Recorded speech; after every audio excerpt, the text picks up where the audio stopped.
இன்றைக்கி வீடியோவில் நம்ம என்ன பார்க்க போகிறோன்னா, இதுக்கு முன்னாடி கொரோனா வந்தப்போ அதை கணிச்சு சொன்ன ஒருவர் இந்த வருஷத்துக்கும் நிறைய கணிப்புகளை கணிச்சு சொல்லியிருக்காரு. அது என்னங்கிறத இந்த வீடியோவை பார்க்கலாம். ஆங்கில புத்தாண்டு பிறந்த நிலையில் இந்த நடப்பாண்டில் நிகழப்போகிற சம்பவங்களை பற்றி பலரும் தங்களோட கணிப்புகளை தெரிவிச்சிட்டு வராங்க. அந்த வகையில் பிரிட்டன் தலைநகர் லண்டனை சேர்ந்த ஹிப்னோ தெரபிஸ்டான நிக்கோலஸ் அஜிலா அப்படிங்கிறவர் இந்த ஆண்டில் கண்டிப்பாக 3ஆம் உலகப் போர் நிச்சயமாக வரும் அப்படின்னு சொல்லியிருக்காரு. அது போக இந்த ஆண்டில் உலகளாவிய பேரழிவு ஏற்படும் அப்படின்னு ஏற்கனவே பாபா வாங்க அப்படிங்கிறவங்க கணிச்சு சொல்லியிருக்காங்க. அதுவும் நம்ம எல்லாரோட கவனத்தை ஈர்த்த நிலையில் இவரோட கணிப்புகளும் நம்ம எல்லாத்தையும் அச்சுறுத்துகிற வகையில் இருக்குது. இந்த நிக்கோலஸ் அஜிலா அப்படிங்கிறவர் யாரும் பார்த்தீங்கன்னா, இதுக்கு முன்னாடியே 2018 கொரோனா போன்ற ஒரு பெருந்தொற்று வரப்போகுது, அதில் லட்சக்கணக்கான மக்கள் உயிரிழக்க நேரலாம் அப்படின்னு சொல்லி முன்கூட்டியே கணித்திருந்தார். அவர் சொன்ன மாதிரியே 2019 ஆண்டோட இறுதியில் கொரோனா தொற்று உலகம் முழுவதும் பரவி பல மக்களோட உயிர்களை காவு வாங்கிச்சு.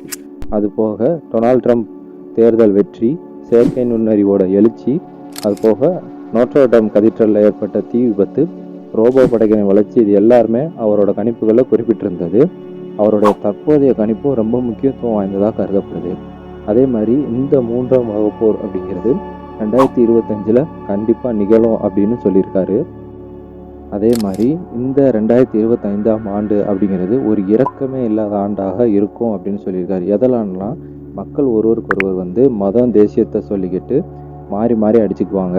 அதே மாதிரி அரசியல் படுகொலைகள் நடக்கும் அப்படின்னு சொல்கிறாங்க. அதுபோக இயற்கை பேரழிவுகள் அதிகமாக இருக்குன்னு சொல்கிறாங்க. எப்படின்னா, அதிகமான மழை பெஞ்சு பெரும் வெள்ளத்தை ஏற்படுத்தும். இதனால் லட்சக்கணக்கான மக்களோட வீடுகள் சேதமடையும், பல உயிர்களும் பழிவாங்கப்படும் அப்படின்னு சொல்லியிருக்காரு.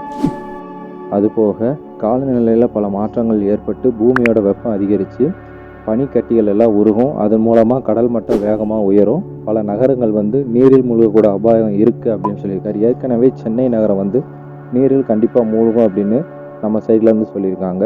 பணவீக்கம் அதிகரிக்கும் அப்படின்னு சொல்லியிருக்காங்க. அதுபோக பிரிட்டன் இளவரசர் வில்லியம் மற்றும் ஹாரி இடையே சமரசம் ஏற்படும் அப்படின்னு சொல்லி இவர் கணிச்சிருக்காரு. இவர் கணிச்சதெல்லாம் எந்த அளவுக்கு உண்மைங்கிறது இனிமேல் வரப்போகிற காலத்தில் தான் நமக்கு தெரியும். நீங்கள் என்ன நினைக்கிறீங்க அப்படிங்கிறத உங்கள் கருத்துக்களை அந்த கமெண்டில் பதிவு செய்யுங்க. இதே மாதிரி மேலும் பல தகவல்கள் நீங்கள் தெரிஞ்சுக்கணுன்னா மறக்காமல் நம்ம சேனலை சப்ஸ்கிரைப் பண்ணிவிட்டு ஃபாலோ பண்ணுங்கள். இந்த வீடியோவோட sponsor by Moto shopping app. இவங்க ஒரு ஆன்லைன் ஷாப்பிங் ஆப் தான். அதாவது நமக்கு தேவையான எல்லா மளிகை பொருட்கள், காய்கறிகளும் இந்த ஆப்லேருந்து நம்மளால் பர்ச்சேஸ் பண்ணிக்க முடியும். இந்த ஆப் ப்ளே ஸ்டோர்லேயும் ரிஜிஸ்டர் ஆகிருக்கு. உங்களுக்கு வேணுங்கிறவங்க டிஸ்கிரிப்ஷனில் லிங்க் இருக்குது, அதை கிளிக் பண்ணி இந்த ஆப் இன்ஸ்டால் பண்ணிக்கோங்க. நியூ ஜாயினர்ஸ் எல்லாருக்குமே அவங்க ஆஃபர் கொடுக்குறாங்க. ஸோ கண்டிப்பாக நீங்கள் இதை யூஸ் பண்ணி பாருங்கள்.